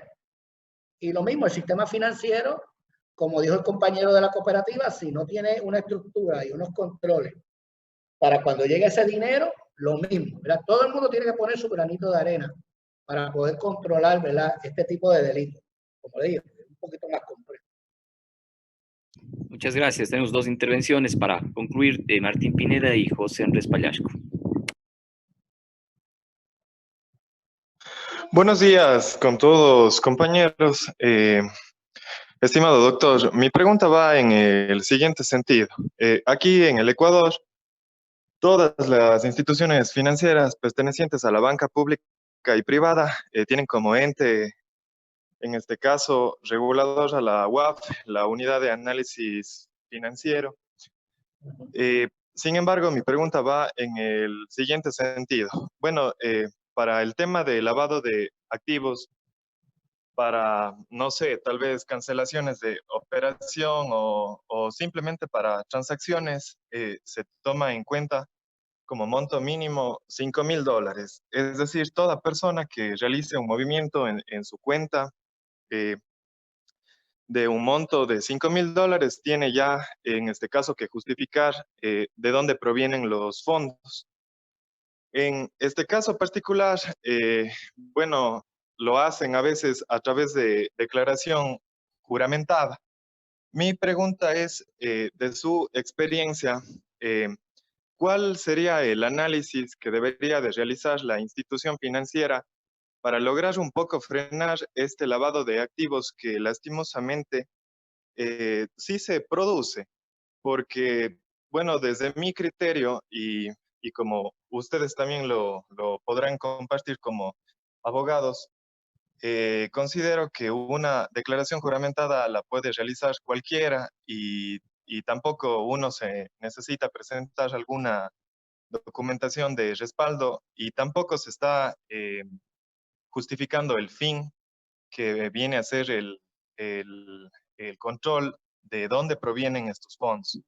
Entonces esa es mi inquietud más que nada, saber de su experiencia cuál sería el control que deberían de realizar las instituciones financieras, teniendo en consideración que únicamente se realiza este control sobre transacciones superiores a los $5,000. Muy bien. Yo no soy abogado, soy psicólogo, pero ando en ese mundo. Así que el proceso vinculante a las transacciones de la responsabilidad de la institución financiera, acá se utiliza 3,000, 5,000, 10,000, ¿verdad? Hay unos parámetros para poder establecer eso. Primero, el asunto de la declaración jurada. A nivel mundial, hay un aspecto psicojurídico, hay un aspecto psicológico ahí, que la gente entiende que la declaración jurada, eso es la verdad divina. Y aquí, en Puerto Rico y Estados Unidos, se procesan personas inocentes todos los días con declaraciones juradas falsas, todos los días. Así que declaración jurada es un papel, básicamente, donde usted a través de un notario alegadamente dice que eso es verdad. Pero volvemos, en este mundo vinculante de mentiras, eso es imposible. Así que la institución ¿verdad? Utilizando estas técnicas que le estoy explicando, ¿verdad? Que es parte de lo que yo trabajo acá con las instituciones financieras. Tiene que crear un perfil conductual financiero. Así que, si usted, volvemos a lo mismo, si usted se gana $20,000 al año en su país, pues es imposible, ¿verdad? Que me haga una transacción de 5,000, digo, la puede hacer, pero básicamente tres terceras partes de tu sueldo está en esa transacción. Así que algo pasó que de lo que tú te ganas, me traíste más dinero. Así que más allá de la creación jurada, yo tengo que saber de dónde salió el dinero. Acá la ley patriótica es sumamente fuerte en esos elementos regulativos y la institución financiera tiene la responsabilidad de evaluar de dónde salió ese dinero. Si no hay forma de explicarlo, pues la institución tiene el deber de informar lo que se llama un informe de sospecha, de actividades sospechosas, ¿verdad? Contra esa persona, que es totalmente confidencial. Pero los entes, ¿verdad?, bancarios tienen que establecer parámetros sobre la conducta financiera de sus clientes. Así que si usted se gana 20, pues, ¿verdad?, lo mismo que estaba explicando. Y entonces establecer esos parámetros. Si usted se pasa, no es el caso de los 5,000, en el que se gana $20,000 al año, ya una transacción de más de $1,000 en un solo día es vinculante, porque si yo lo pongo a final de año, pues no se relaciona mucho. Así que el sistema operacional del banco tiene que proveer esas alertas, pero volvemos, el factor humano, el que está detrás de la computadora, tiene que saber lo que está evaluando, porque, por ejemplo, yo trabajo constantemente con oficiales de cumplimiento, que son los responsables de velar por esto, y volvemos, es el asunto cognitivo. La mayoría no son peritos investigadores, no son perfiladores, no saben de conducta criminal, no han desarrollado investigaciones civiles o criminales, ¿verdad? Son personas que saben de banca. Entonces, la posición les exige que sepan de investigación, porque usted va a investigar conducta financiera. Entonces, pues no tiene las herramientas, no tiene las competencias.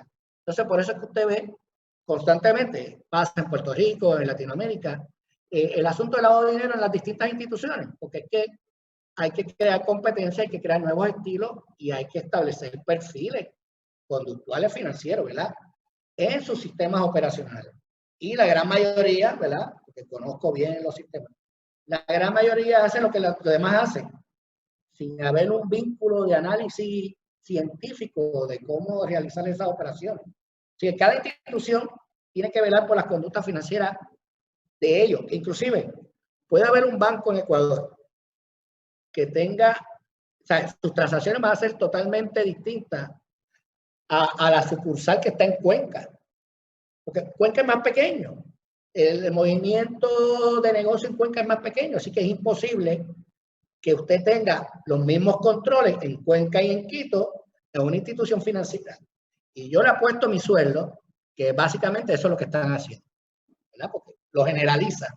Y ahí es que se le va este proceso. Y las personas que andan en el asunto de lavado de activos saben más que yo o más que usted sobre estos asuntos. Son personas que están vinculadas al mundo financiero, saben cómo esconder el dinero. Y entonces, pues uno tiene que tener, ¿verdad?, un paso adelante de ello, ¿verdad? Hay que prepararse sobre todos estos elementos. Y digo, y las estructuras de control que tiene que tener el banco.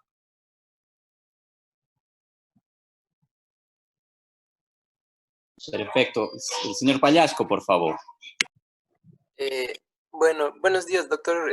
Igual, muy buena su presentación. Agradecerle por este aporte que nos dio. Mi pregunta va más dirigida al ámbito en el que usted hablaba de las criptomonedas, de esto que es el Bitcoin y todo este tipo de nuevas, o sea, monedas que han ido saliendo. Y cada vez como más, más empresas y más instituciones financieras se han ido adaptando para poder aceptar y poder hacer transacciones con estos activos.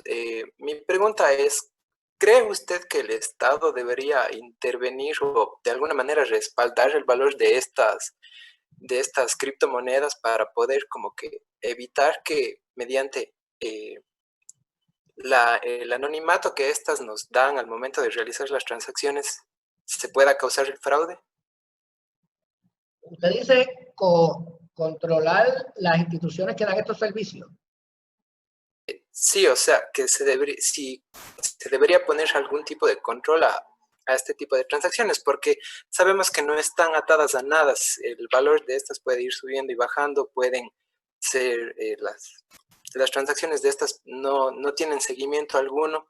Y, o sea, mi pregunta es cómo deberíamos adaptarnos para poder evitar que esto llegue a más, que se dé como que mayores fraudes o grandes movimientos de dinero sin que podamos tener el seguimiento respecto. Sí, bueno, el mundo financiero, la conducta, son como mundos paralelos, ¿verdad? Tenemos el oro, tenemos lo que se llama la moneda, ¿verdad? Y entonces ahora tenemos lo que se llama la criptomoneda, o el movimiento de dinero interactivo, etc. Así que eso es otro mundo paralelo. Así que ellos en su mundo han desarrollado, ¿verdad? Porque esto se diseñó en un principio para las personas que no tenían acceso al sistema financiero.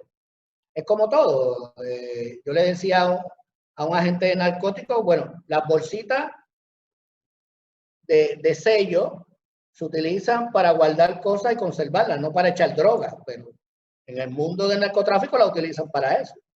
Así que la criptomoneda se utilizó para eso, para acceso a las personas que no pueden tener acceso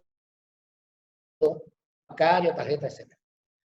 El asunto es que sí, hay que controlarla. Por ejemplo, Estados Unidos y Europa están en un proceso ahora, no de la inversión, porque eso va a tono como se mueve ese mercado, a ese comportamiento, pero sí cómo usted lo maneja y cómo hace la transición de esa moneda cibernética a la moneda de su país, ¿verdad? Que eso es lo que está tratando de controlar Estados Unidos y la Unión Europea, porque el movimiento de dinero es absurdo. O sea, usted puede poner $1 y ellos darle el paralelo de 1000. Así que de cada dólar le doy 1000 criptomonedas. Así que imagínense, en ese proceso de inversión, cuánta ganancia hay. Así que en el mundo del narcotráfico han ido poniendo el dinero ahí, porque hasta que usted no lo mueve en el sistema financiero normal, el dinero está ahí en el aire. Y encontrarlo es bien difícil. Así que sí, los gobiernos tienen que tener control sobre cómo se transfiere o ¿verdad? Se procesa ese dinero a través de las instituciones financieras. Ya acá, ¿verdad? Puerto Rico y Estados Unidos sí hay unas regulaciones que obligan a los bancos o a las personas vinculadas a este tipo de transacción a darle seguimiento y reportarlo. Porque eventualmente eso es lo que viene. No creo que eso se vaya a acabar. Ya muchos países se están moviendo también a crear sus propias monedas. Inclusive ahora con esta situación, China ha puesto también y Rusia el asunto de seguir manejando estas monedas. Recuerde que lo principal es atacar el dólar porque es la moneda de negocio. Entonces, dependiendo cómo suba y baje el dólar, pues entonces me afecta a los negocios. Así que ellos dicen, bueno, si yo soy China y voy a hacer negocio con Rusia, pues creamos nuestra propia moneda. Así que hacemos negocio con nuestra propia moneda. Entonces, lo que no están viendo la tendencia es que eso va a seguir creciendo. Y eventualmente, yo no dudo que los próximos 10 o 15 años el papel casi desaparezca y todo sea interactivo. De verdad que no lo dudo. Bien, quiero agradecerte, estimado Javier, muchísimas gracias en verdad por tu tiempo, por este espacio, por tus experiencias muy enriquecedoras. Mira, ya estamos cerca de 2 horas ya con la charla, pues eso demuestra el interés. Así que muchísimas gracias jóvenes a quienes nos han acompañado, gracias también a quienes nos han acompañado fuera de la universidad, profesionales. Escucho a César, Ángel desde Esmeraldas la gente que está afuera, Martín, etcétera, todos quienes pasaron también por las aulas universitarias, es un gusto volverlos a ver. Y pues agradecerte, pedirles a todos que se cuiden mucho en estas épocas. Este espacio en realidad es para poder mantener algún tipo de contacto por esta vía y tratar de mirar hacia otro espacio, tratando de encontrar algo de tranquilidad en estos momentos. Quiero agradecerte nuevamente.